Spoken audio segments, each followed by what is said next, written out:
You might have run sims with PySolver or similar GTO tools and wondered how many bet sizes you should add. Is it bad if I just use one and make the sim like faster, less memory intensive and so on? Also, fewer bet sizes are like easier to remember, right? Easier to implement. What I'm trying to find out with some experiments here is how much EV adding bet sizes add. For that, I'm going to use GTO Plus for this. Working with this lately, not PySolver. It's actually really cool. You obviously can do the same thing with PySolver. So what I did is a 13BB raised heads-up simulation with originally a very simple tree. No donking, just one bet size on the flop, 25%. And then once he bets and calls that, two sizings, one all-in, one 75% sizing. And on the river, I originally had also only one 75% sizing and one all-in. And now I'm comparing this to adding a lot of sizing. And I'm going to run this tree over these flops on the right here. And the flops come from a file that's called Cooper25. You can get this from pyosolver.com. It's supposed to be a very good representation of the full game with the least amount of flops. 25 flops, not perfect, but the lots of bet sizing sims take a long time. So I thought I would rather use 25 flops and go through more examples. And then we can look at the aggregate here. Also interesting to see if the flop frequency changes if you have more available river bet sizes. Is it maybe now better to sometimes check behind because you can bet big later on? Or is it the same? So we can look at the aggregate for player 2. That's an EV of 26.69. This is the very simple flop though. This is the average EV over all the flops. You can see these kind of flops have different EVs. Average bet here is 17.1%. Now let's change that and add river sizing. Let's see what that. At the moment we have the pot is 40, stack is 110, so very short stacked. Here I can add more sizings,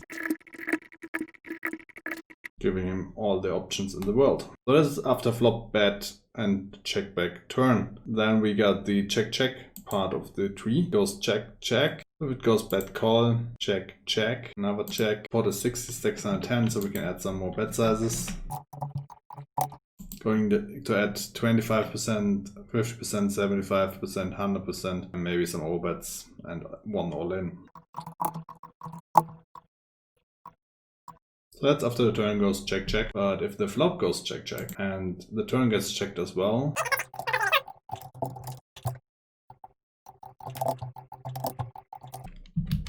$25, $50, $75, $100, and then 150% and one all in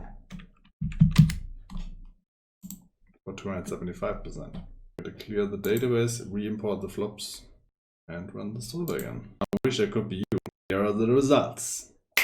And done. Let's look at the aggregate here. Got to go to player 2. And we can see now the EV is 26.72, which is not a lot more. That's 0.03 chips more. One big blind is 10 chips, but you measure things in EVBB per 100, right? So you would have to play like 100 flops to measure EVBB per 100 loss, but 10 chips is one blind. So you basically have to 10x the value to get the EVBB per 100 loss. So 0.03 chip loss here, basically a 0.3 BB per 100 loss. That's roughly in line with what donk betting or not donk betting costs. So if you leave out donk betting for the most part, you probably can leave out this as well. Did that change our flop frequency? 69.8 now, and it was 17.1 before. So not by a lot, but it does check now more a little bit. Imagine like being a lot deeper, this might have more effect on the V and more effect on the frequencies on the flop as well. Let's see what happens if we add turn sizings now. So there we go into the tree view again. If the flop goes bet 10 and call, I currently have 45 or 100 all in sizing, but I'm going to add more sizings here.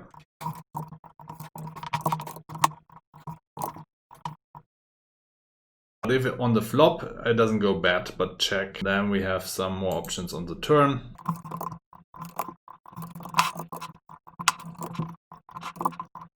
And GTO Plus automatically adds the sizings after the added sizings, by the way. If flop goes check check, turn goes bet 10, we can, and bet call, we can also add more sizings on the river as well.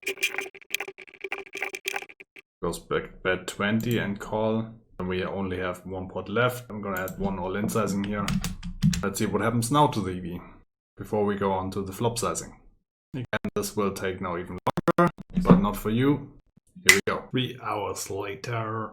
So adding the turn sizes gives the in-position player EV of 26.79, which now is 0.1 more than with no sizings. And that translates to 1 BB per 100. So it seems like the turn sizing actually brought more EV than the river sizing in this short stack scenario. That is, from my experience from deeper stake poker, the river sizing is actually more important because you can bet the same sizing at the turn if you can like make up on the river for it. It's more important, but if you don't have a river sizing, then that's it. You can't make up on later streets. The short stack scenario, the best sizing oftentimes is all in, so there is not that much EV added. On the turn is probably a little bit better. So that's 1 BB per 100. Now that's the last test is the flop sizing. First going to only add one sizing on the flop. In this really short stack scenario, bigger sizings being a thing, but maybe, yeah, let's add them all. 50% and 75%, and I guess an all-in sizing. Let's add a pot sizing as well. It's gonna be interesting on the flop the most, in my opinion, on how often those things are chosen. I would imagine not very often. I think the 50% might be chosen. Maybe I'm wrong. This took now so long, I changed my close in between. But it's done. We got an EV of 26.79.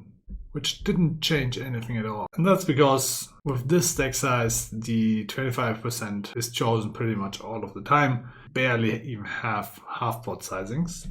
There are some flops where this is chosen. Ace 9-8, Jack 3, King 9-5. And then some other flops where it's chosen sometimes. But there's also a lot of flops where it is never chosen and only small sizing has been used. Although it wouldn't have been bad to use the 10 sizing on those flops either, because the overall EV didn't change. Now let's look how this looks for out of position. First of all, I'm going to remove the flop sizings because, as we saw, only the 10 sizing was used, so this will reduce flop complexity and the EV was the same. But for out of position, what happens if we check back the flop? Currently we only have a 75% sizing. I'm going to add some more sizings. If I bet small and he calls, I'm going to also add river sizings.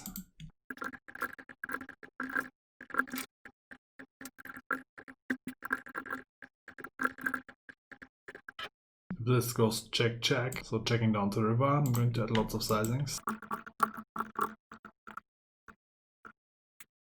And finally, if in position does bet, and I call, and he checks back the river, also here I'm going to add more sizing. Min bet, 25%, 50%, 100%, and all-in sizing. EV out of position currently 13.21. See how this changes with the added sizings. And done.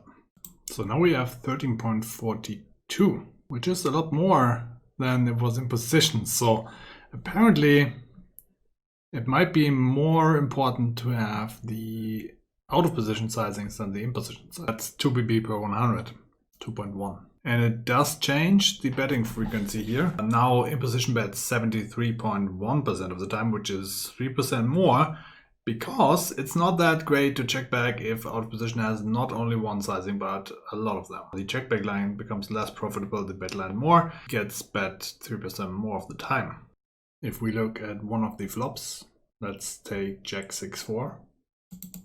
And let's say in position checks back and 9 of hearts comes in there. We can see that out of position actually does use, can you see it? Yeah, you can. We can see that out of position actually does use all of the sizings besides the sizing that was there by default. So here you can see the purple line, the purple area here is the area where the 40, the pot sizing is used. So it's not every hand bets everything a little bit. It's specific hands that want to use the pot sizings and other hands don't. And it's a lot in the 80%, 83% equity range, like top pairs and stuff, that want to use the big sizing. Which hands prefer the very small sizing, the 25% bet. Most hands, however, get, on this flop at least, get bet by half pot. Let's look at another flop, say King 10-4. So here the small sizing is never used, which is probably because you don't bet the 4, but 20, 30, and 30 again is not really used that often. Maybe 30 is not that great of a size at the turn. It's either pot, or it's half pot. So far from those two flops. Maybe the EV difference is that big because we really don't want to use that 30 sizing all that often. But it was the only option that I simmed. It still seems weird to me, like to bet 40, where you're like what seems to be pot committed. But position doesn't really raise that even like only a 2% raise. That leaves you like 60% pot behind for the river. All-in sizing here, by the way, never used. Look at the check line. So if we check down to the river, the all-in sizing is used 11.7 of the time. It's actually the most used sizing at the river in a check down pot. And then the next used is the small one, and 20 and 30. Like, so as you can see here again, those are the hands that like to bet small, while those huge hands are the ones that like the all-in sizing mostly. And sometimes they're mixed in other sizings, but as here. If you have those sizings, first of all, you need to correctly address your hand as the right sizing, and then you also need to mix in other sizings correctly.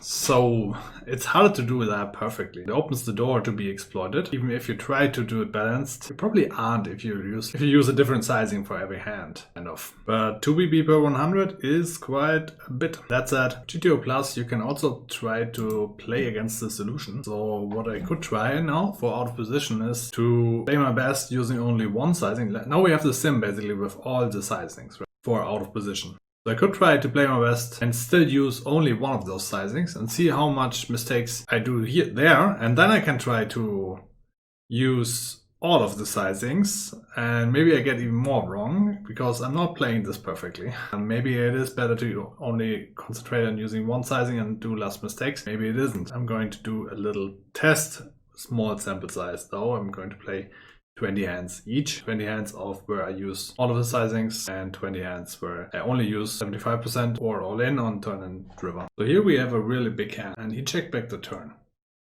I think this would be one of those spots where you bet all in, and like I would bet all in here. Would be one of the spots that I probably would get right, but being bound to one sizing, which this try is, I would have to bet 45. And as you can see, the V difference between betting 45 and 80 in this hand, in this specific hand, is quite a bit, like 1.3. So we're going to bet that and make a mistake with that. Now here again, the half pot sizing would have been chosen, but we need to bet bigger, 75. I'm definitely gonna bet here. With the bigger sizing, this actually becomes a check, because check has 11.07, 10.42 versus for the bigger bet. However, I did that mistake. I would have bet that for 30. Here again, I would again choose the all-in sizing again, because we called a lot with 7x and queen x. Both are hugely ahead of the check back range of our opponents.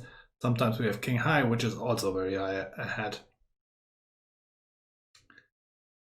So being bound to a sizing only 75% pot is quite bad here. Although not as bad as the other one. Actually, V-wise we lose 0.5 on this one. I would have gotten the sizing here wrong, right again, but I'm bound to betting 45. Well, which is equal now to the check EV actually. With this hand, having the option to half pot here would have been better, would have been my choice. Well, maybe, maybe not. But with this hand specifically, I can see why this is half pot better. With only having the 75% option, it actually becomes a check.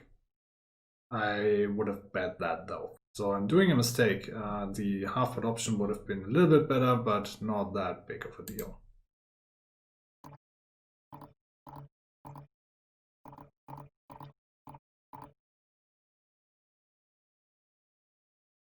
With this hand, having the small bet option I personally would have chosen probably the 25% option, but min bet here would have been actually considerably better than the 25% bet. It's a hand that is ahead of the opponent range, but not that much. So it becomes a value bet here for this size, while for 25% it wouldn't be a value bet. For 45 actually, just the options that we do have now, it would become a bet again, losing a little bit to the small sizing, but not that much.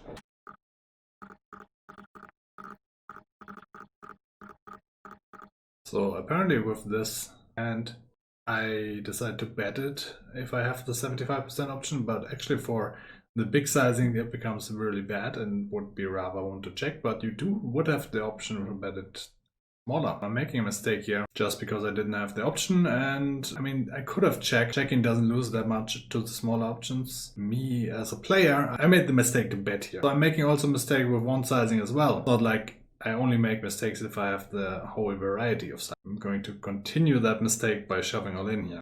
So that concludes the 20 hand session. I lost $7.40, which is 0.7 for big blinds in 20 hands. So in 100 hands would have lost $37, 3.7 BP per 100. That is with only choosing one sizing. Also, that is with having the options of other sizings, but not being able to choose it.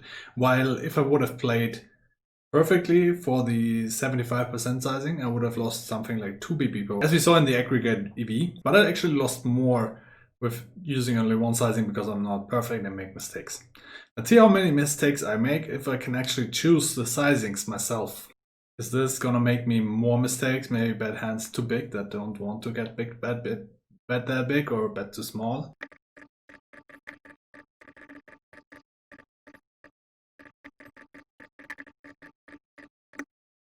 So here I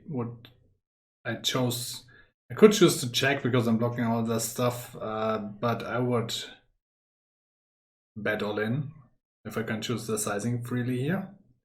And as we can see, the right option would have been to bet 10. My all-in is a lot better than the 75% I would have chosen if I would have only one sizing, but it's still not optimal. So having the smallest sizing option here, I'm going to use this on this board with this hand. 75, this would become a check, but we can bet it for 10, so let's do that. In this case, actually, I chose the 45 sizing, which would be the one sizing as well, and also GTO chose this as one of the high options. Yeah, in this case, I'm going to use the half pot sizing, which is the right GTO sizing. Would have bet also 30. While the 75% option actually would lose quite a bit EV here, and I chose the right one. And on the river here, I'm going to go all in. Yeah, so here I already learned something during the sim here that with this kind of hand, I probably want to min bet it, but in reality, like I would have probably chosen. As I said, before doing this, I would have probably chosen to bet 25% pot here. I'm going to do that. Choosing the 75% would actually be the high IV in this case.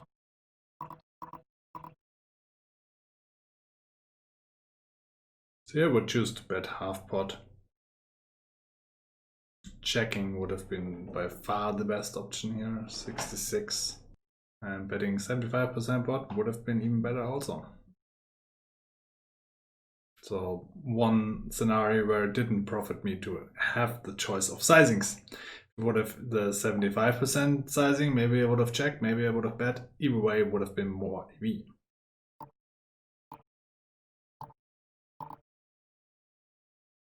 In this case, I'm going to check, while GTO would have chosen other sizings, which would have been better than the 3/4 sizing, but I didn't choose them. I chose to check. Now I'm even continuing the mistake by just check calling.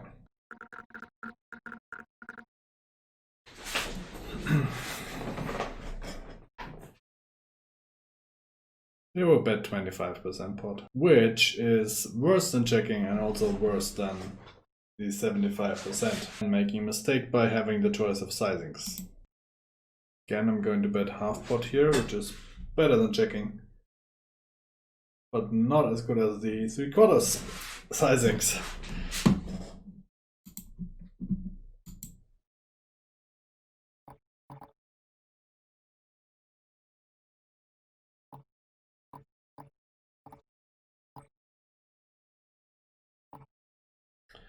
So this is a check down pot and the last hand, and I chose to bet pot here because I can, which apparently check would have been the better option.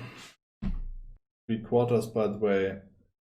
So in the option where I could actually choose all the sizings, I lost $11.29 in 20 hands. That's roughly 5.5 PB per 100, and worse than the 75% option. However, it is a small sample, but it shows that if you make a lot of mistakes and choose the wrong sizing, it's probably not a good idea to have those as an option. Maybe it's better to see what sizings get chosen very often and then use those all of the time. One more thing, let's look what sizings out of position chooses very often after a check back. So far we had half pot being the size that was chosen the majority of the time on 2 of the boards so far, but I'm going to go through a couple of more boards. Let's start from the top. I'm just going to always use the 2 of hearts turn. So this gets checked 90% of the time, but if so, it would actually be the small sizing, 776. Here actually the pot sizing, which we saw earlier before as well, like it was half pot or pot, mostly half pot. Now the pot sizing is the most chosen option. Queen 7. Here half pot is the clear winner of sizings. You also have the option, by the way, to see what the board looks like and then choose one sizing and use it for all of your range. Just have to guess right what sizing would be chosen. As we saw on some boards, like all of the sizings are chosen a little bit and you bet with each hand, each sizing. But on other boards like this one, like Queen 7, half pot is the sizing that gets chosen majority of the time. So it wouldn't be too bad to bet half pot with the other sizing or put it into the checking range. Ace 3 deuce, half pot again, 4 deuce, low rack, and we got the pot sizing again. Queen 5 deuce, rainbow, got half pot and pot again. Queen 6 deuce, rainbow, half pot mostly, some pot. King 9 deuce with a flush draw, and the deuce now brings trips at the turn. Pot seems to be the sizing, but all of the sizings are used. That's king, queen, deuce, deuce with a flush draw. Now on this board, actually the 75% pot is used the most. Not the most, actually pot is used the most. Some small bets. 8-5-3 I'm actually gonna skip because we had 8-4 deuce again. It seems like. So we got Jack 10-3, rainbow, and we got again a lot of pot. Ace Jack 3, interesting. The first ace side board, I think. We're seeing a lot of checks here and small bets, maybe. No, what? I couldn't have been more wrong. Apparently, if the Ace Jack 3 board gets checked, because you have to we don't have any Ace X out of position. But if the in position checks, apparently it does get bet a lot. I was wrong on not betting it that much, and I also was wrong about the sizing. Apparently 75%, that's a big surprise to me. But you gotta be careful, because actually this is not a good flop to do this with, because the flop should get bet on the flop from in position 100% of the time.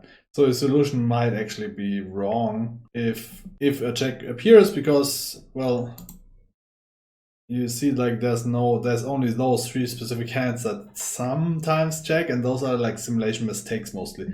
So in situations where you have 100%, yeah, forget that basically. In reality, there might be some checkbacks different than that, and I don't think this is a good way. We shouldn't have looked at this line, because it never gets checked by GTO. So skip all the ace-side boards pretty much. Jack 6-4. Half pot seems to be the majority sizing. 10-9-4, rainbow, pot again. So it seems like pot or half pot so far are the bet sizes you really want to have in there. And that is with not that much left really. Surprises me. Jack 10-4 with a flush draw, pot again. King 10-4 with a flush draw, also pot. And 6-5 rainbow. Uses half pot mostly, some of them pot. Going to skip ace 6-5 because it probably gets bet 100% of the time again. 9-7-5, which is a flop that probably is not bad that much, only 35% of the time. Here we have the half pot sizing. And some pot. King 9-5 I'm going to skip, we had king 9 deuce. And 8-7 might be interesting, very connected. And it's half pot here, but also other sizings. Like 8-7, I would think it's pretty similar, but let's see. Half pot, pot, small. Yeah, so it seems like half pot and especially pot seem to be the sizings of choice. So what happens if I remove all the sizings but those 2? So we're going to remove on the turn the all-in. This is only the turn. I'm going to leave it at the river so far, because we haven't checked what sizings I used at the river.